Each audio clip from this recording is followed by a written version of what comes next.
Espero que eu encontre todos vocês bem nessa noite. Partimos agora para mais um culto, o terceiro dessa série Casulo, o penúltimo. Domingo que vem é o último, e então certamente partiremos para uma nova série.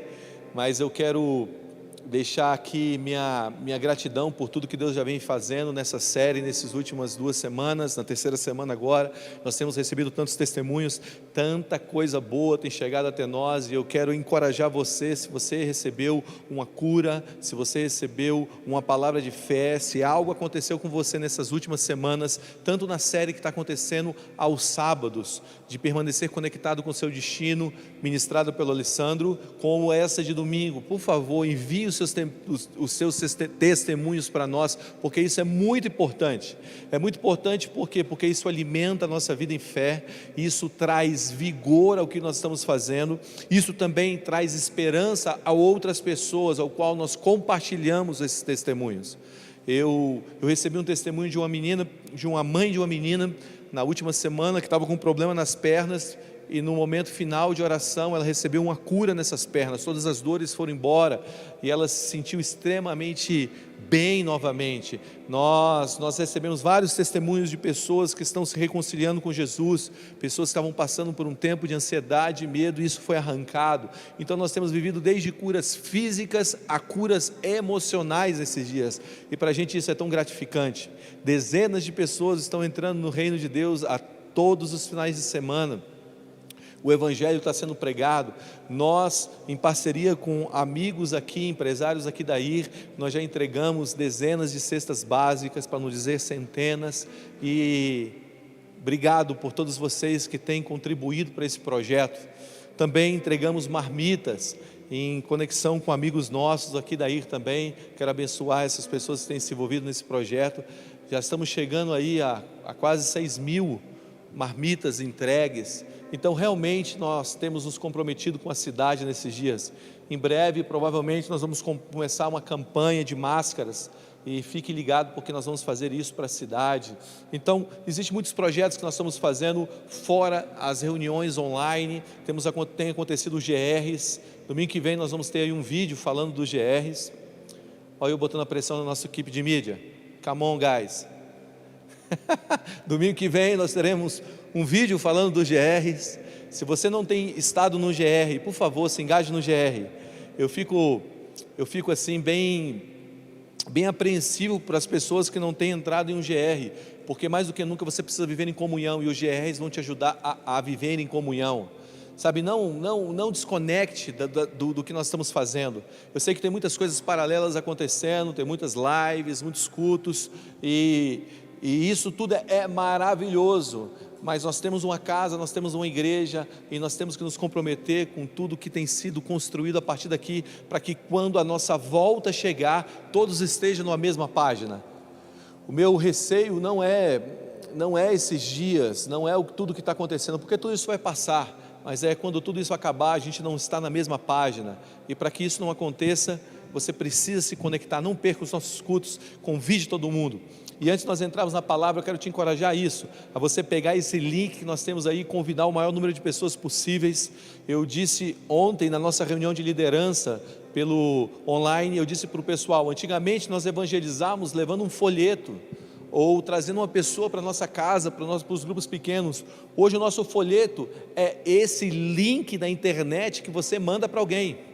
Quando você envia esse link, você está trazendo uma pessoa para próximo do Senhor, para ouvir uma palavra de fé, de esperança, e acima de tudo, trazê-la para o conhecimento pleno de quem Jesus é, amém? Então pega esse link aí e distribui o tanto que você conseguir, para que as pessoas sejam abençoadas.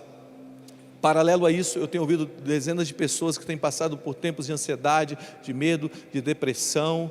Eu fiquei sabendo agora esses dias que o filho de uma pessoa aqui de Brasília se suicidou. Então nós temos passado desafios, e talvez uma mensagem como essa possa transformar a vida dessa pessoa para sempre. E está na sua mão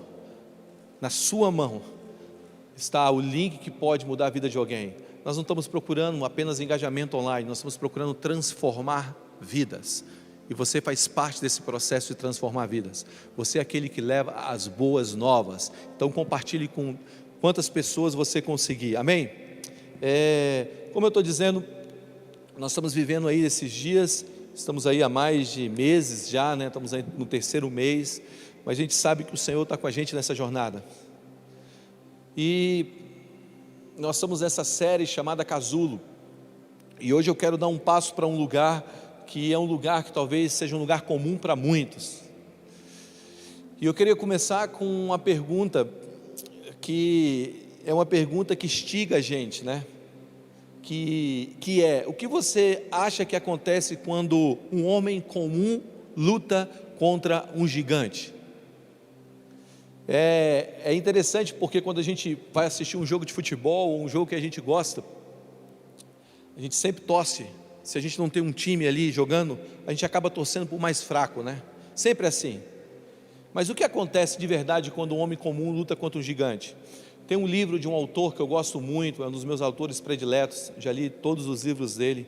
Ele chama Michael Gladwell, é um inglês que mora em Nova York, um escritor para o New York Times.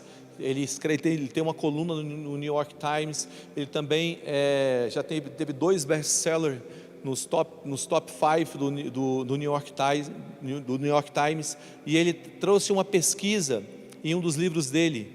E essa pesquisa é de um cientista político chamado Aregin Toff.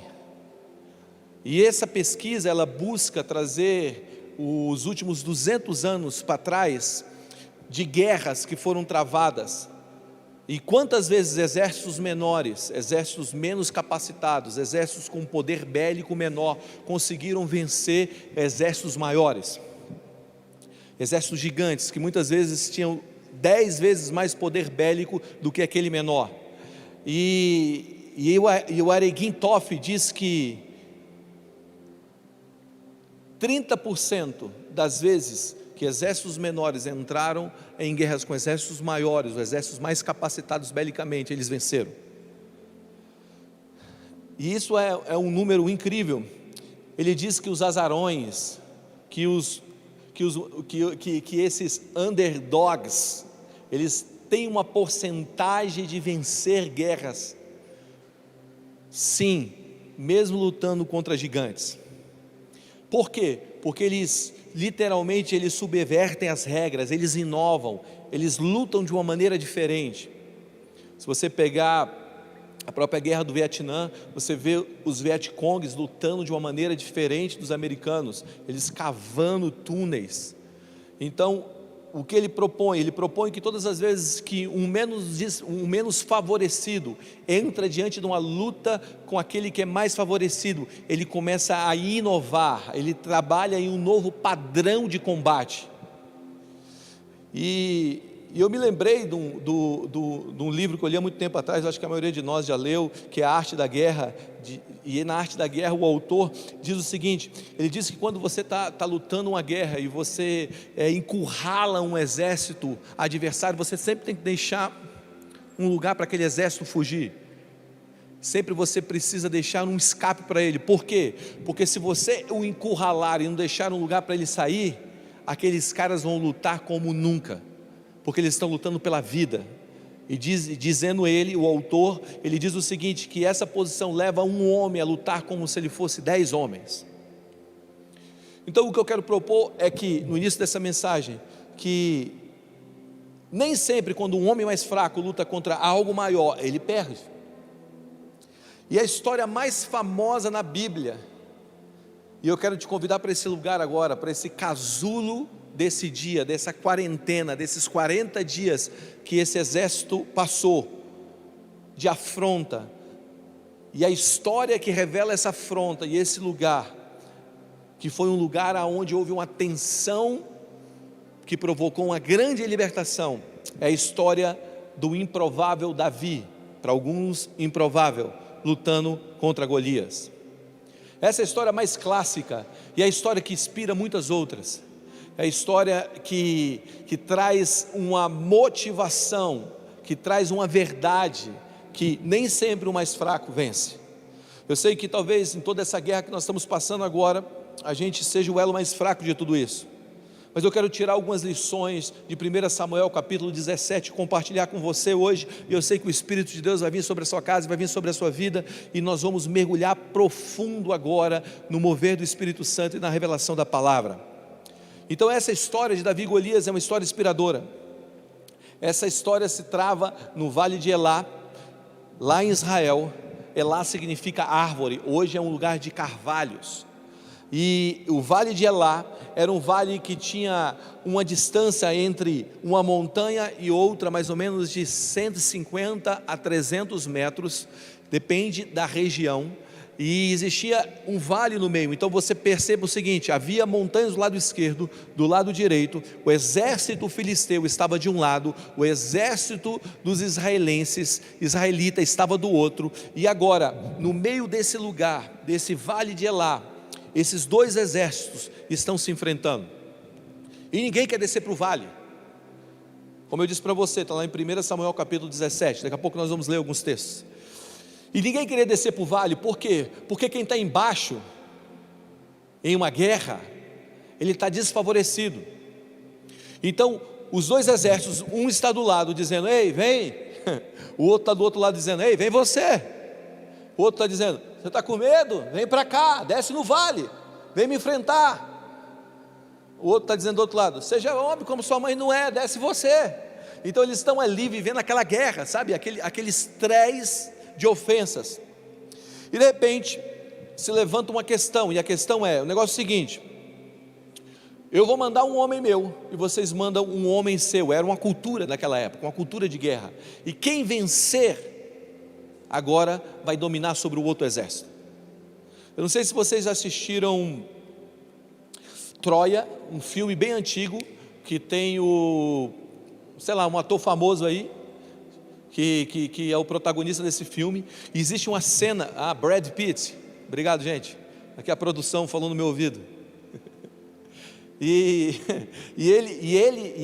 tem uma cena que é parecida com isso, que é no início do filme, que trazem agora um guerreiro de uma etnia ali daquela região grega, e vem então Aquiles, e você vê aquela guerra sendo travada entre dois, e aquele que vencer aquela guerra mano a mano, conquista sobre o outro exército.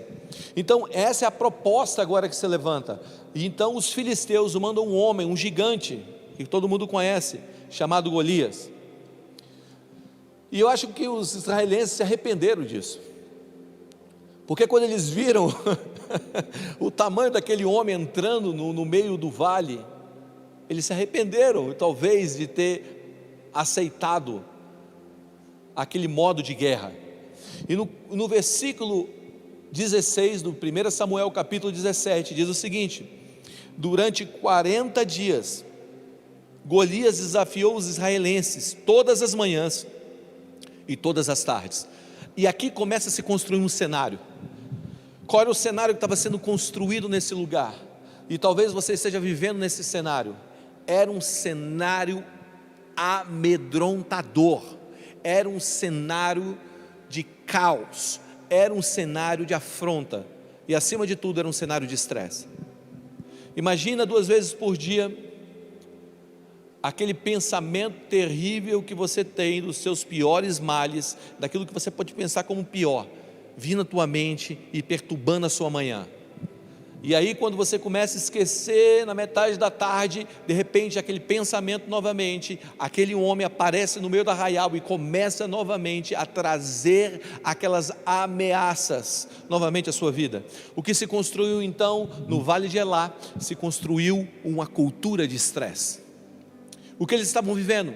Eles estavam vivendo em um lugar de estresse, um lugar extremamente hostil, extremamente incerto, em que o medo da escravidão futura, o medo da perda de todas as suas propriedades, o medo da perda de até dos seus familiares, que seriam levados como escravos, o medo de perder o reinado e a autonomia da vida, agora tomou conta daquele lugar, porque havia um gigante que aparecia 2 vezes por dia, durante aquele período de 40 dias, dizendo a eles: não existe ninguém aí capaz de me enfrentar? Não existe ninguém aí capaz de se levantar contra mim? Você imagina, gente, a cultura do estresse, o estresse que estava sendo levantado, e aquilo começou a se formar, começou a tomar conta do exército dos israelenses, ao ponto tal, que a Bíblia fala que eles estavam cheios de medo, incertezas, acuados, por causa de um gigante chamado Golias. E no meio de tudo aquilo, de todo aquele estresse, de todo aquele ambiente terrível, que talvez seja um ambiente hoje que muitos estão passando, talvez o teu ambiente hoje seja esse ambiente desfavorável à sua vida. Talvez você, quando você pega para fazer as contas mais não batem, elas não fecham. Quando você começa a pensar sobre o futuro, você não consegue ver um palmo na tua frente. Parece que você está dirigindo o carro no meio de uma neblina densa. Mas de repente, a Bíblia fala, no versículo 17, versículo seguinte depois do estresse, que Jessé envia o seu filho para levar comida aos seus irmãos que estavam na guerra. Os seus irmãos tinham sido recrutados para a batalha, para a guerra. E agora Davi, ele é chamado pelo seu pai Jessé, e diz assim o pai dele: toma, peço-te, e leva para os teus irmãos uma éfa desse grão tostado e esses 10 pães, corre, leva ao arraial aos teus irmãos. Os irmãos de Davi tinham sido recrutados para aquela batalha, para aquela guerra, e eles estavam na guerra, e Davi estava pastoreando as ovelhas do seu pai, e agora o seu pai o chama e o envia para a batalha. Fica comigo. E agora, quando ele está indo para a batalha, ele não está indo para lutar a batalha, ele está indo para servir os seus irmãos. Aqui é um dos primeiros valores que eu quero levantar no início dessa mensagem, é que muitas das nossas batalhas não vão ser vencidas quando nós lutamos, mas quando nós servimos. A Bíblia fala que Deus mudou a sorte de Jó, e quem já leu o livro de Jó sabe o tanto que Jó sofreu quando ele orava pelos seus irmãos, pelos seus amigos. Quando nós estamos orando pelos outros, quando nós estamos doando a nossa vida, quando nós estamos nos derramando sobre causas maiores, certamente existe um fluxo do céu vindo ao nosso encontro, porque quando nós plantamos, nós escravizamos o futuro a nosso favor. E agora ele está indo servir os seus irmãos, mandado por quem? Pelo seu pai. E quando ele chega, ele encontra um ambiente talvez diferente da sua última visita. A Bíblia não fala que houve uma última visita, uma visita anterior, mas Davi convivia com seus irmãos e sabia como as coisas funcionavam naquele exército, e quando ele chega, ele encontra um clima totalmente adverso. Na verdade, Davi é mandado para o meio de uma guerra sem saber que estava entrando na guerra. Você já viveu dias assim? Que você foi para uma guerra sem saber que você estava entrando na guerra? Eu acho que todos nós estamos nesse lugar hoje. Existem guerras que nós escolhemos para lutar, existem outras que nos escolhem. É engraçado porque essa guerra escolheu Davi. Quando Davi, ele disse sim para ela, mas quando ele chega lá, ele encontra um ambiente totalmente diferente. Essa guerra contra esse vírus, nós não escolhemos ela nos escolheu. E ela tem gerado estresse, ela tem batido a nossa porta. Se você tem ligado o jornal, ela tem te afrontado de manhã. Se você tem ligado à tarde, ela continua te afrontando. E se você liga de madrugada a tua TV, ela continua te afrontando. Mas hoje eu quero te dar chaves para a gente vencer essa cultura do estresse que está sobre nós. E quando eu digo essa cultura do estresse, eu falo, existe um casulo de Deus em meio às batalhas, e é para lá que nós vamos, amém? Então essa batalha encontrou Davi primeiro. Davi então ele entra em um contexto que não era o contexto ideal, e ele percebe que aquilo que ele leva nas mãos, que é o alimento, que é a comida, que é aquilo que o pai lhe confiou para entregar, não faz nenhum sentido no meio daquilo. E naquela hora, Davi percebe que ele precisa se envolver com o problema. Davi percebe que o problema não é tão distante dele assim. Talvez a gente está achando que esse problema que nós estamos vivendo hoje é tão distante da gente, mas ele não é tão distante da gente assim.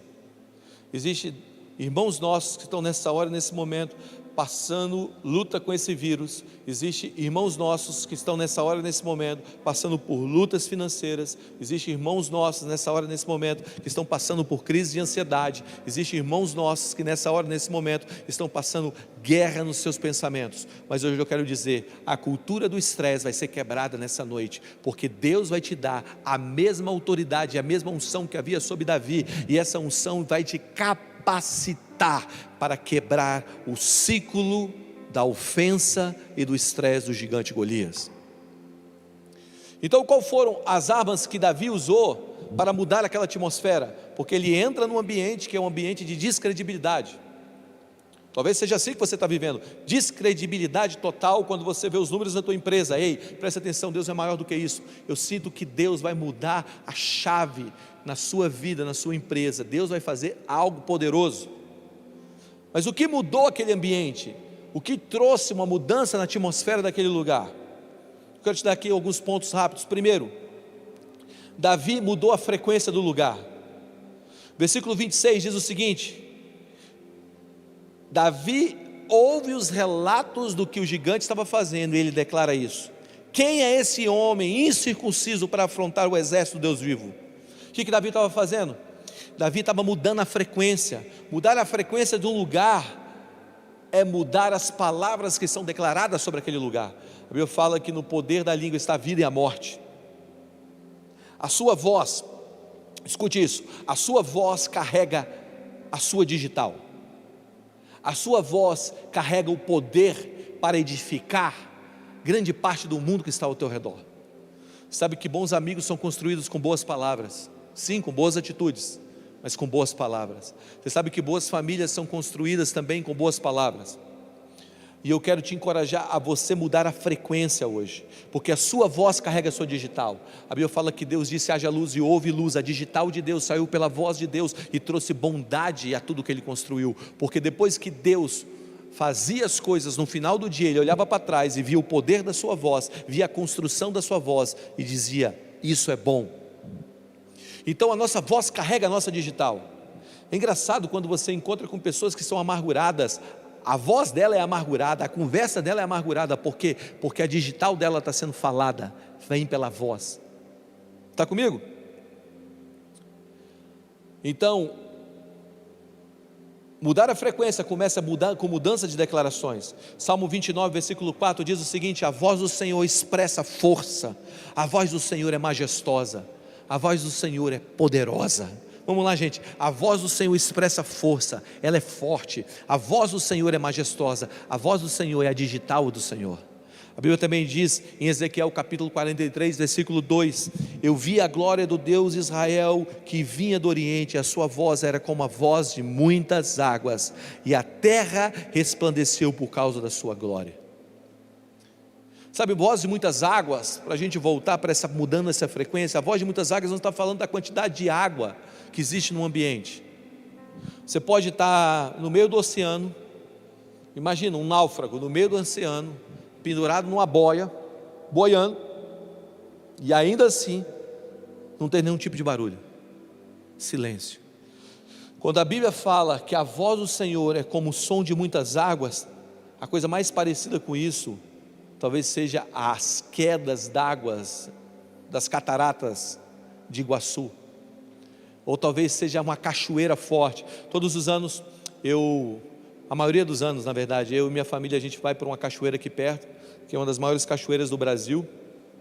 Tem gente que fica considerando coisas de fora do país, tem tanta coisa maravilhosa no país, gente. Aqui do lado tem uma cachoeira maravilhosa, chamada Itiquira, uma das maiores quedas d'água do país. E quando você chega lá, você chega distante, você já começa a ouvir o barulho das águas caindo. E quando você vai chegando perto, se você está andando com alguém, você começa a conversar com aquela pessoa, e de repente você tem que começar a aumentar o tom da tua voz. Você começa a dizer assim: ei, vamos para mais perto. Ok, aí você vai chegando mais perto das águas, aí você vai ouvindo muito menos o que a pessoa está dizendo, e ela começa a dizer: vamos para mais perto. Vamos para mais perto. Você está perto da pessoa, e quando você está pertinho daquela queda d'água, você não consegue nem ouvir o que a pessoa fala. A voz de Deus é como a voz de muitas águas. O que significa? Significa que quando as muitas águas, quando você está perto dessas muitas águas, todas as outras vozes, todas as outras frequências, elas começam a sumir. Você precisa mudar a frequência. O que Davi fez? Davi captou a voz do céu e ele começou a declarar a verdade do céu sobre aquilo. Escute, comece a declarar a verdade do céu sobre tudo que está ao teu redor. Vou voltar a repetir, a fé não nega os fatos, mas a fé não bota os fatos numa posição de evidência ou de influência. Mais do que nunca nós precisamos agora estar perto da voz do Senhor, a voz que cala as outras vozes. Segunda coisa que Davi fez, ele viveu por aquilo que não era normal. Escuta o que eu vou te dizer, o fora do normal não é uma ameaça, é um convite. Quando Davi está prestes a entrar na guerra, havia um modo operante estabelecido, que um guerreiro não ia para a batalha sem estar preparado para aquela batalha. E estar preparado para a batalha, segundo a consciência daquele tempo, era estar com a armadura nas mãos, estar com uma arma nas suas mãos, talvez um arco e flecha, ou uma lança, algo parecido.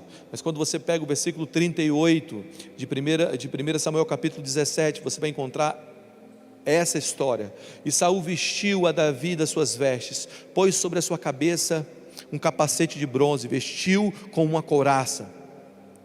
E o que ele fez? Ele pegou o padrão pré-estabelecido e colocou sobre ele. E Davi cingiu a espada sobre as vestes e começou a andar. Porém, nunca havia experimentado. Então disse Davi a Saul: não posso andar com isso, pois nunca experimentei. E Davi tirou tudo aquilo de sobre si. Presta atenção. Talvez nós não mudamos as coisas que estão ao nosso redor, porque ainda estamos no mesmo padrão antigo, e porque o fora do normal nos assusta. Mas eu quero propor que o fora do normal é um convite. Nós precisamos quebrar a maneira como nós estamos fazendo as coisas, mais do que nunca, agora é uma hora para o novo. Nós estamos vivendo uma nova maneira de fazermos igreja, apesar de sermos sempre igreja. Nós temos que aprender uma nova maneira de fazermos empresas, apesar de termos empresas. Nós temos que aprender uma nova maneira como nós lidamos com o mundo ao nosso redor. Por quê? Porque as coisas estão diferentes. Nós cremos de uma maneira normal, e tudo que foge daquilo se torna uma ameaça a gente. A nossa perspectiva, muitas vezes, é uma perspectiva que veio de um tempo passado que funcionou, mas agora não funciona mais. Eu me lembro que eu aconselhava alguns casais, e alguns casais tinham uma mentalidade, que era a mentalidade: não vamos para a cama sem antes resolver os nossos problemas. E essa era a mentalidade deles. Então o que eles faziam? Eles ficavam discutindo a noite inteira, até um dizer assim: tá bom, vamos dormir, tá bom, não, para, tá bom, eu aceito, ou ir dormir sem nada de resolver. Por quê? Porque ouviram um padrão de funcionamento que é: não vá para a cama sem resolver seus problemas. Mas de verdade, gente, isso é lindo na teoria, é lindo, mas muitas vezes você tem que deixar a pessoa ir dormir para acordar no outro dia esparecida, arejada, tranquila, para você ter certos tipos de conversa. Não adianta você conversar no meio do estresse. A melhor coisa para uma conversa sadia talvez seja deixar dormir. O que é isso? Isso é quebrar um padrão natural de aprendizado e entrar em um novo aprendizado. O fora do normal não é uma ameaça, é um convite. Nós crescemos muitas vezes aprendendo que tanta coisa que nos prendeu em uma estação antiga. Eu me lembro que as pessoas criticavam pela Bíblia ser no celular, sabe? E as pessoas falavam assim: não acredito que agora a Bíblia está no celular, isso não pode, a gente precisa da Bíblia de papel, é a Bíblia de papel. Presta atenção, gente, a Bíblia foi escrita em pedra, a Bíblia foi escrita em pergaminhos, a Bíblia foi escrita em pelo de animal, a Bíblia foi escrita em papel, e hoje está aqui. Para que a gente vai criticar algo novo que está em evolução? Nós criamos um padrão de como Deus deve agir, e quanta coisa boba nós temos levado para essa estação. É hora de você quebrar os paradigmas. É hora de você entender que existe um novo. É hora de você entender que a cultura que está sendo criada, essa de estresse, não é para nos estressar, é para nos modelar para um tempo novo.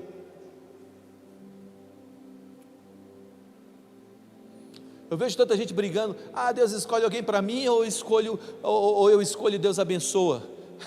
Esses dias teve até uma discussão sobre isso. Cara, para que, de verdade, porque você quer criar um padrão para Deus? Deus pode escolher alguém para alguém, Deus pode escolher uma pessoa, você pode escolher Deus abençoar, não existe um padrão, presta atenção. A gente tem que parar de tentar formatar Deus. Deus está fora dessas formas. Quando você está amando mais a ortodoxia, quando você está amando mais a maneira como as coisas se fazem, do que o Deus que faz as coisas, existe um problema. Você se lembra em Jope? A Bíblia conta uma história em Jope. A quem foi comigo para Israel, quem esteve em Israel ano passado, nós fomos em Jope, é um lugar maravilhoso, tem um porto maravilhoso, e lá em Jope tem a casa de Simão o Curtidor.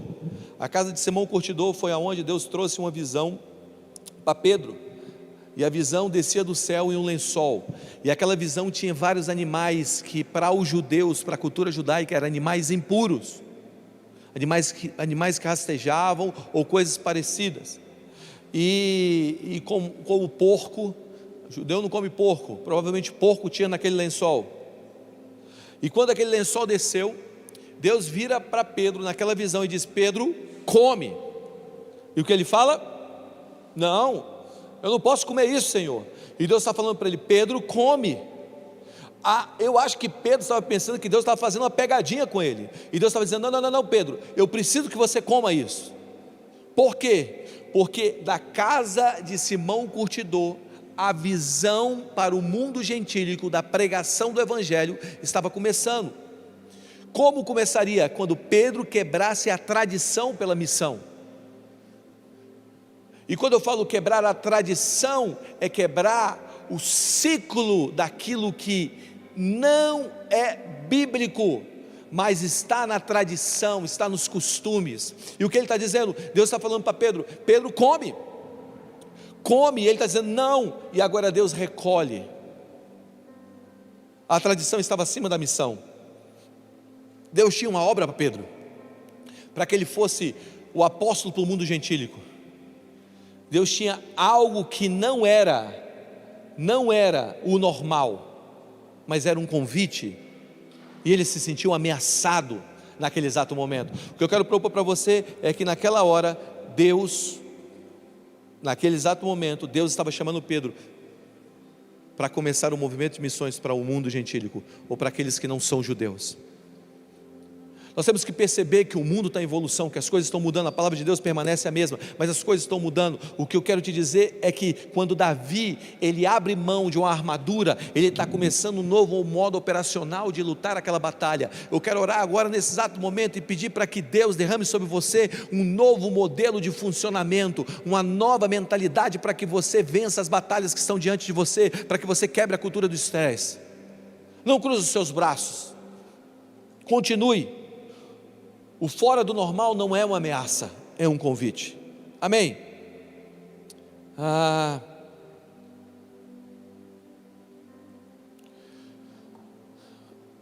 Eu tenho um pensamento que padrões são estabelecidos por pessoas que conquistaram vitórias. E muitas vezes nós, convencidos por aquelas pessoas que conquistaram vitórias, nós começamos a copiar e a repetir aquilo. Presta atenção, chegou a hora de você ter uma vitória e criar um novo padrão. Terceiro, aonde você tem buscado as suas armas para vencer essas batalhas? No versículo 40, a Bíblia diz o seguinte: e tomou o seu cajado, depois de ser despido da armadura, tomou o seu cajado, escolheu para si cinco pedras de um ribeiro, pôs no alforje de pastor que trazia saber no seu surrão, e lançou mão da sua funda, e se aproximou-se da batalha contra o filisteu. Eu amo isso, cara. Se você for em Israel, você vai ver que tem pedra para tudo que é lugar, né? É pedra aqui, é pedra ali, é pedra lá, é pedra, dá quase pedra em árvore lá.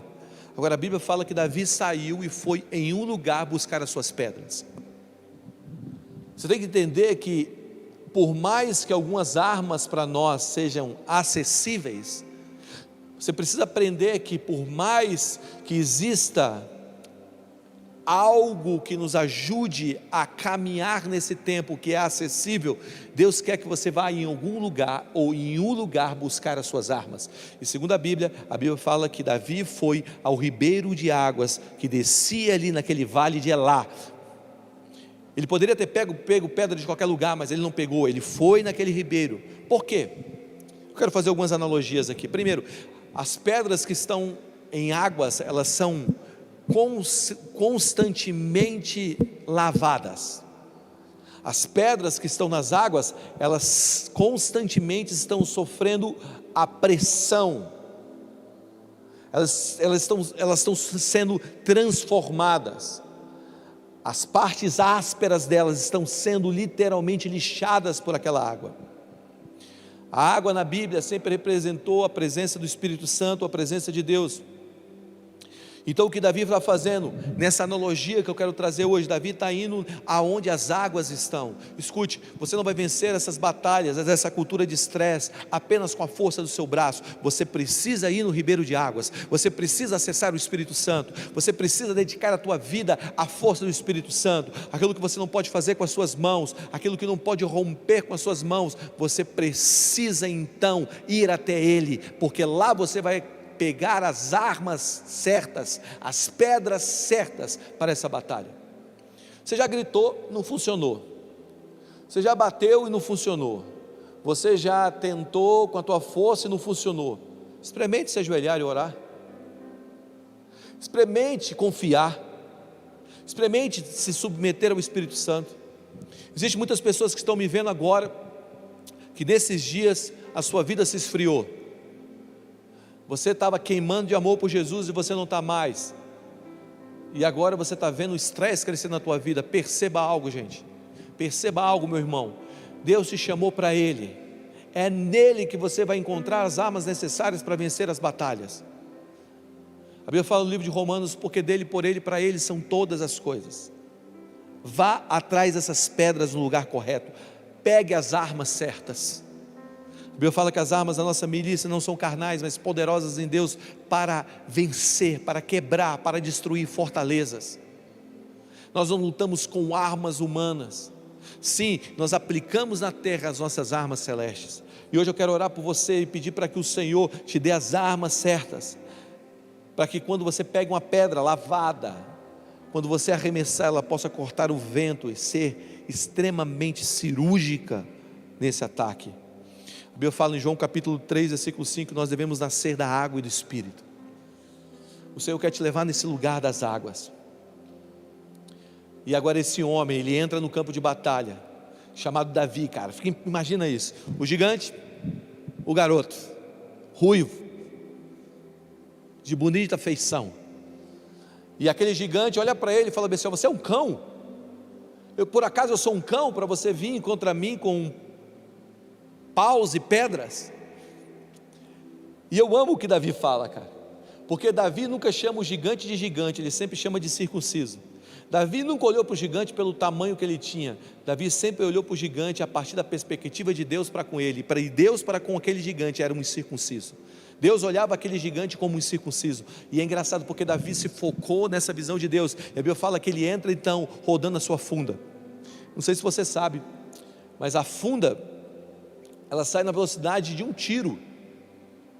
Agora, pensa, o gigante Golias, com aquela lança na sua mão, que pesava X quilos, sem mobilidade, Davi, livre de armadura, móvel, livre. E a Bíblia fala que ele entra e lança a pedra, vocês conhecem a história. E ele diz o seguinte: eu vou contra ti no nome do Senhor. Ele sabia quem está do lado dele. Você precisa saber quem está do seu lado, para que quando você lançar as pedras que você encontrou no riacho do Espírito Santo, essas pedras serão certeiras no teu inimigo, para quebrar a cultura do estresse. E Davi entra, aquele improvável, rodando a sua funda, dizendo: o Senhor é comigo, o Senhor é comigo. Diga comigo agora: o Senhor é comigo. No meio de toda essa batalha, o Senhor é comigo. Diga novamente: o Senhor é comigo. Diga: o Senhor é com a minha família.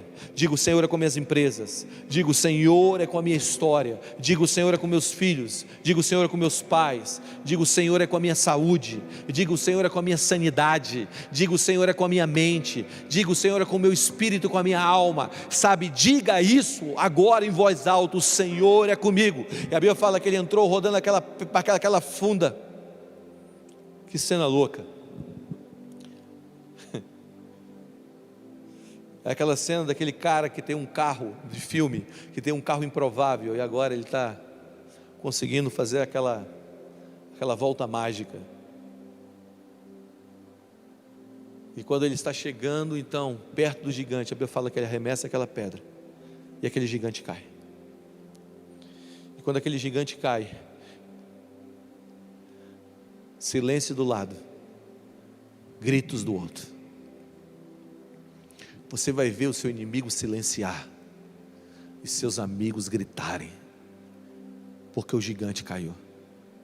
Escuta, a Bíblia fala então que Davi toma aquela espada do gigante, ele tira a própria arma do gigante. E a Bíblia diz o seguinte, é engraçado, porque a Bíblia diz o seguinte, que quando o gigante caiu, olha o que está escrito aqui, versículo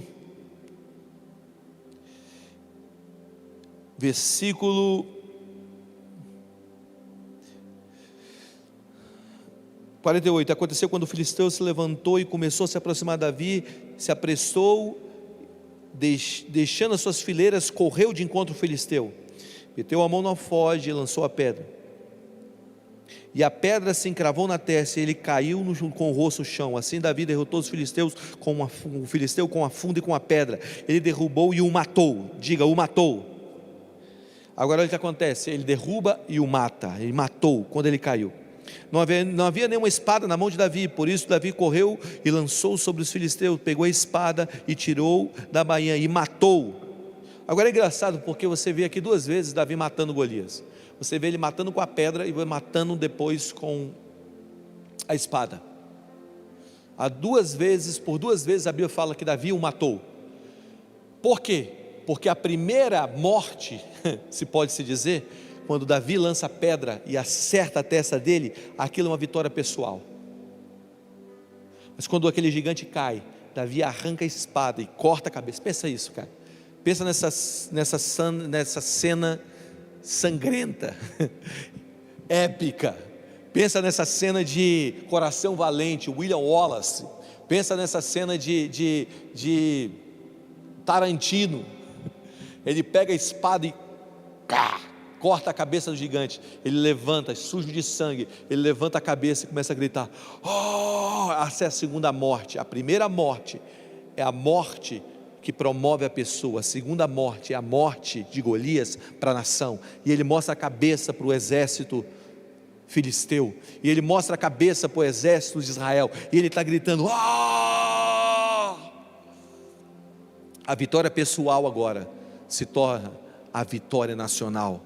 O que eu quero propor para você, que é o quarto e último ponto. Agora, o que começou pelo um homem, não para em um homem, muda uma nação inteira. Quando nós quebramos a cultura do estresse, do medo no nível individual, nós podemos agora quebrar no nível local, no nível de cidades, e podemos até quebrar no nível de nações. A Bíblia fala que nós não devemos desprezar os pequenos começos. A força de um homem, o foco de um homem, a direção de um homem, a devoção a Deus de um homem, aliviou uma nação inteira. Vamos lá, a sua força, a sua coragem, a sua devoção a Deus, o seu amor por Jesus pode incendiar uma nação. Sabe, um pequeno impulso no coração de um homem, um pequeno impulso no teu coração hoje, pode trazer um avivamento a uma nação inteira. Porque o pequeno impulso no coração de Davi trouxe a liberdade na nação inteira. Sabe, existem movimentos individuais acontecendo agora de Deus no coração de muitos que estão nos ouvindo. Existe um impulso de Deus te chamando para esse lugar desse encontro. Por quê? Porque a história de Davi não começa no capítulo 17 de 1 Samuel. Ele começa em 1 Samuel capítulo 16, quando ele é ungido rei mas ele já vivia numa intimidade com Deus naquele exato momento. Esse encontro interno vai gerar uma transformação externa. O que eu quero propor, proteja o que Deus está fazendo em você hoje.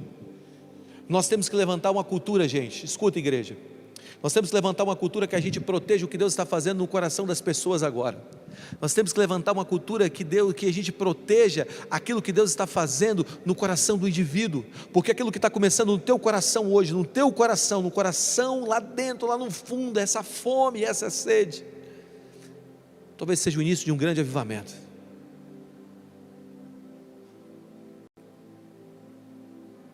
Talvez seja o início de uma grande chama.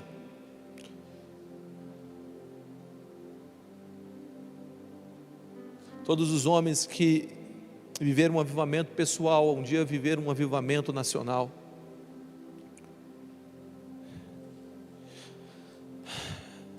Eu sei que no meio de tudo isso vai vir críticas.